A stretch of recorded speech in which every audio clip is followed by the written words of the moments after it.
on my way now. I'm on my way now. I am on my way.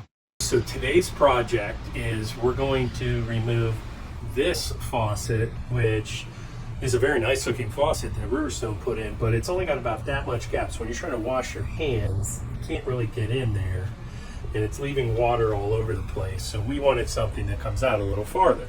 So we'll be replacing this faucet with that faucet, which we already put in on that side, which is actually very nice, and it pulls out and actually has a little drinking water spout at the top. You get some water, I don't know, when you're brushing your teeth or something. I mean, we don't really drink out of the sink much, but you get the idea.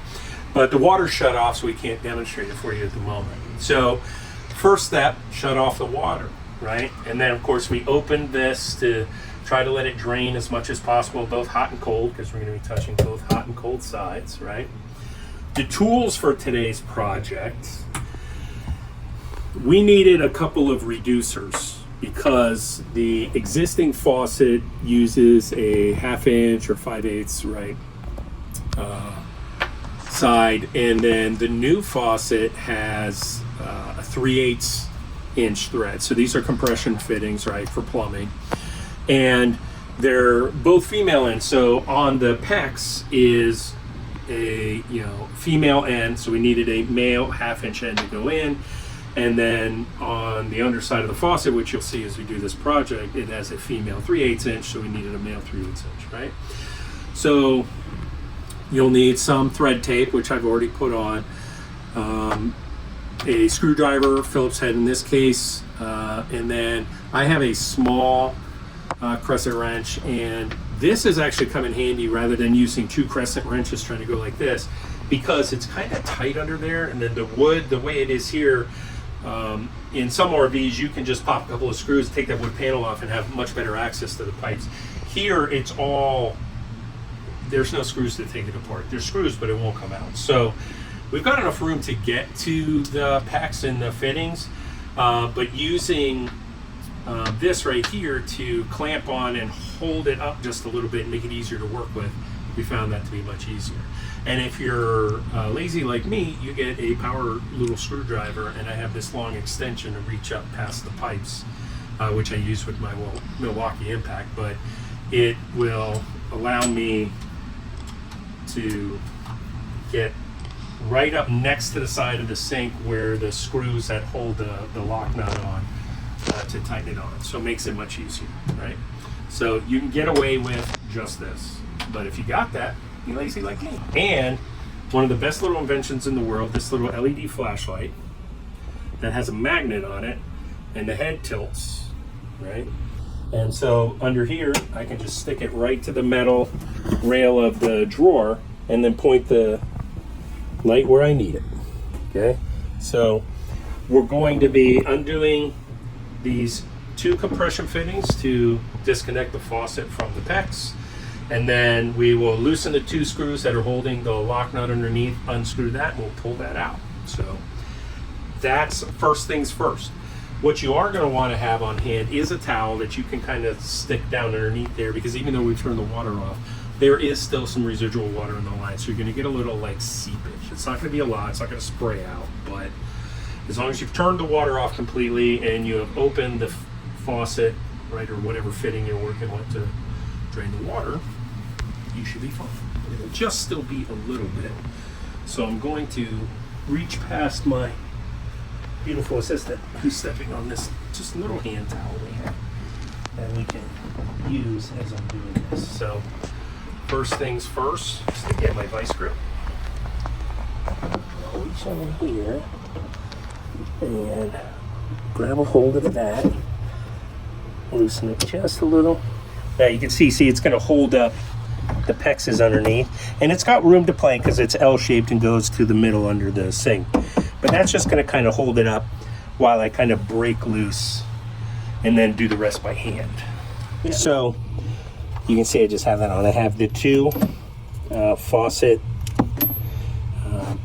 braided lines removed, and so I'm just holding this because you see we've got a little seepage, But you can see I already put the reducer, right, the coupler reducer on the hot side. Now I'm just going to stick this one just hand tight on the blue side, and then I'll tighten it with the wrenches.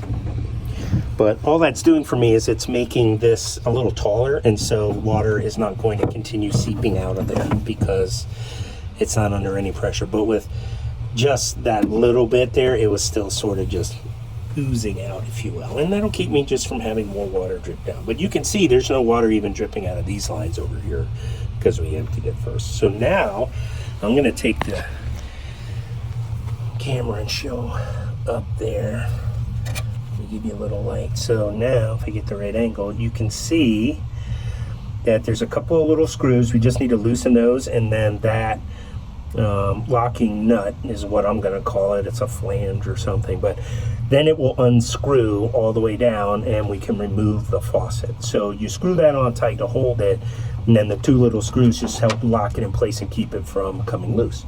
So I'll just do that by hand, and when we come back, the faucet will be coming out. Okay, so I've unscrewed it, right, the little locking thing, and I'll hold that out of the way, which will give me room to pull this hot braided line out and the cold line out.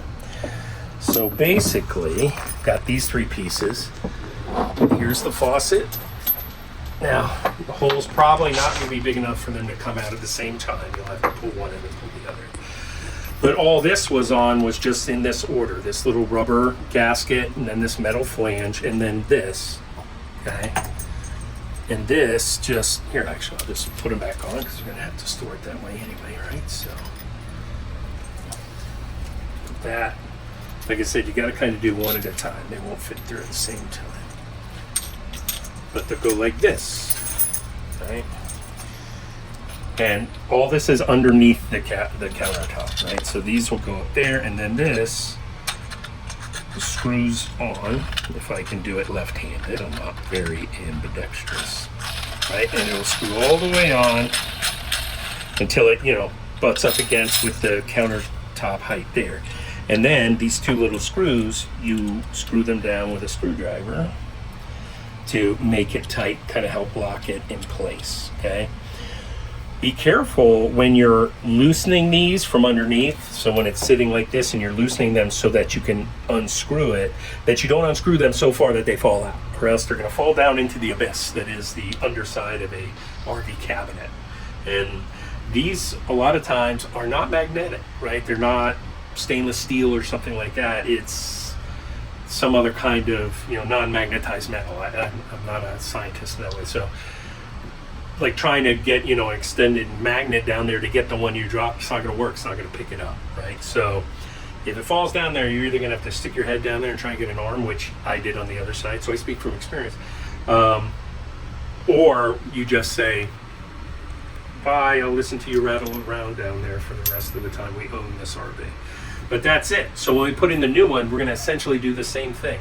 Put the lines through, and then from the underside, put the gasket, this little metal flange, and then the locking nut here up through, and tighten them on. And then we'll tighten the screws once we have it, you know, turned in the right position that we want, and then we'll hook the plumbing back up.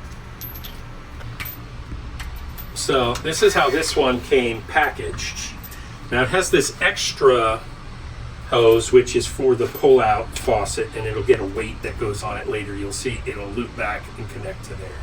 But you can see how this one is screwed down to hold it in position, right? So you have the rubber gasket, the metal flange, and then this locking nut, which actually screws around these threads, and then you put the screws on to tighten it. But what I'm gonna do is loosen those screws up.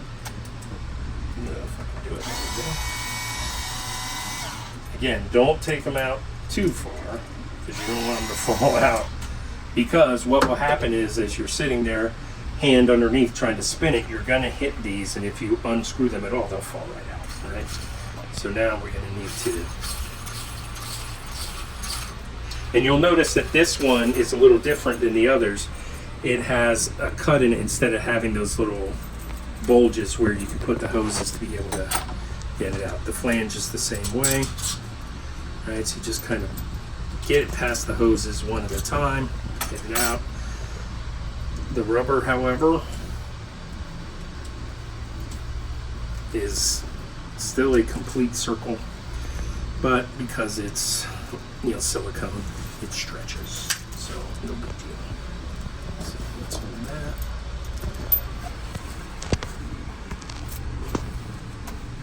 Okay.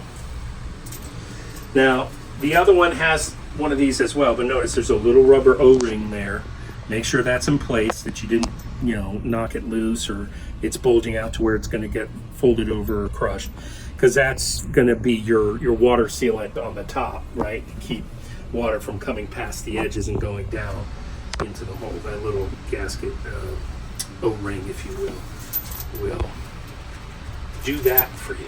So, okay, so before I start tightening, you can see that it's all on there, it's tightened. So basically the rubber gasket, which for this one was a clear silicone gasket, the little metal flange which pushes up against that, and then I screwed on the locking nut all the way up there and then tightened the 2 screws, one on either side, that helped to hold it in tight. And as you can see, we've got it in the position we want, and this sucker is solid. It's not going anywhere, so you don't have to worry about it. So now what I'm going to do is I've got my vice grips on the PEX fitting, and I'm going to take my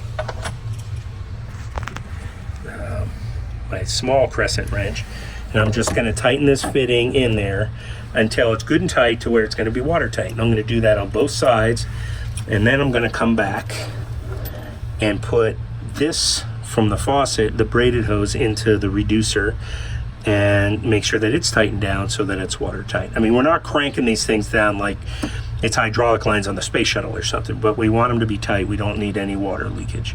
All right, so that's what we're gonna do next. All right, so we're all connected under there, right? Some thread tape on each side, but you can see we've got our 1/2-inch reducer end in here, and our 3/8 reducer screwed in there. So just in the middle, right? And everything's nice and tight. We will water test it once we finish hooking up the faucet line, but they should be good and tight, and they're nice and tight. There's no play up and down with the PEX line into this brass fitting or anything, which means it's compressed nicely up into the fitting, so you shouldn't get any leaking on the bottom side. Okay, so now what we're going to do is, because this has a pull-out faucet, it has this extra faucet line, right?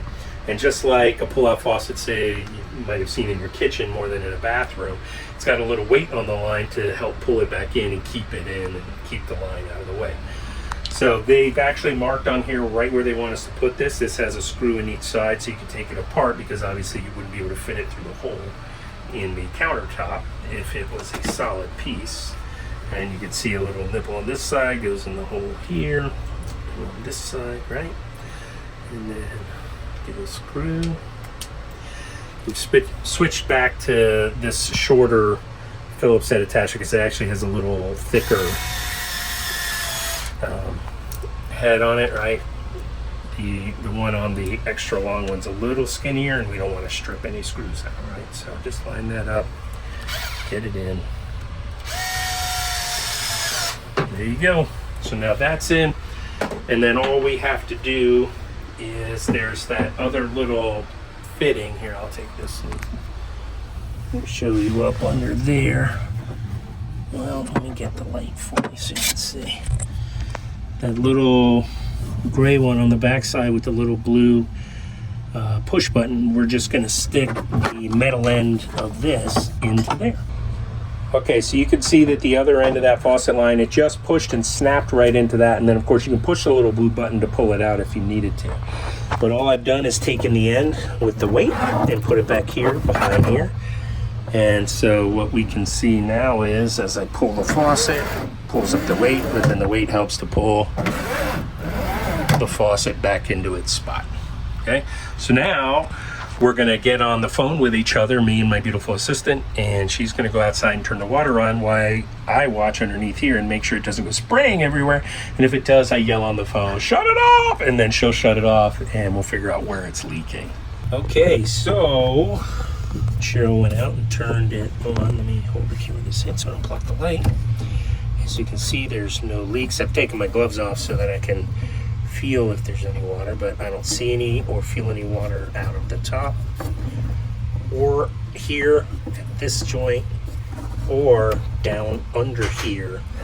Oh, I don't have a bad angle for you. Down under here on that joint. So those are the three places I'm looking and feeling for water, is on the underside of here, right? Because that could be loose. Here where these threads are, or here where those threads are. I don't see or feel any water. And I had my towel at the ready. Cold water's working. Hot water's working. Pulls out. Ooh, does a good job of cleaning out the sink. There were a few little hairs in there from me shaving this morning. And there's our water fountain. Isn't that kind of cool? Okay, so everything's working. We can definitely get our hands, we're not up against here. We're much further out now, so that works a lot better. The length of the neck of this faucet is considerably longer, probably 1.5 to 2 inches. And because it's at an upward angle, it's pushing the water out even more towards the middle of the sink. I mean, it's not really the middle, but you get the idea. All right, and still no leaks. That is a successful project. So, and the last thing I'm going to point out is we have that's a water sensor. I need to put it back down under there, under the drain of the water.